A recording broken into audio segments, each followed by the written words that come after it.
যে কোনো ভালো কাজের দাম আগেও ছিল না, এখনও নেই। তাই ভবিষ্যতে ভালো কাজ করতে গেলে আমি 3 থেকে 4 বার ভাববো। হ্যালো এভরিওয়ান, আশা করছি তোমরা সবাই খুব ভালো আছো আর আমি তো ভালো আছি। সবথেকে বড় কথা হচ্ছে আজকের ভিডিওটা একটু অন্যরকমের। ভালোবাসলে ভালোবাসার মতন বাঁচতে হবে। ঠিক যেমন আমরা ভালোবাসলে কাউকে কিছু দিয়ে থাকি, ভালোবেসে কিছু করে থাকি, তো এরকমই ছোট্ট একটা গল্প আজকে তোমাদের সামনে তুলে ধরতে চলেছি। আশা করি ভিডিওটা তোমাদের সবার খুব ভালো লাগবে। বিভিন্ন মানুষের বিভিন্ন রকম খেলা প্রয়োজন, কারোর ফুটবল, কারোর ক্রিকেট, কারোর কবাডি।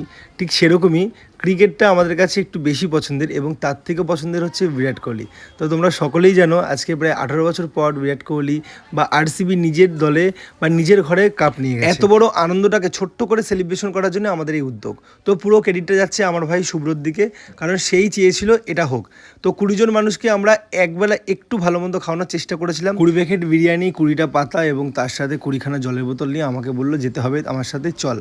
তো এত ভালো কাজে যদি আমি না যাই তাহলে তো নিজেকে আর কি বলবো, এগিয়ে ধরতেই পারবো না।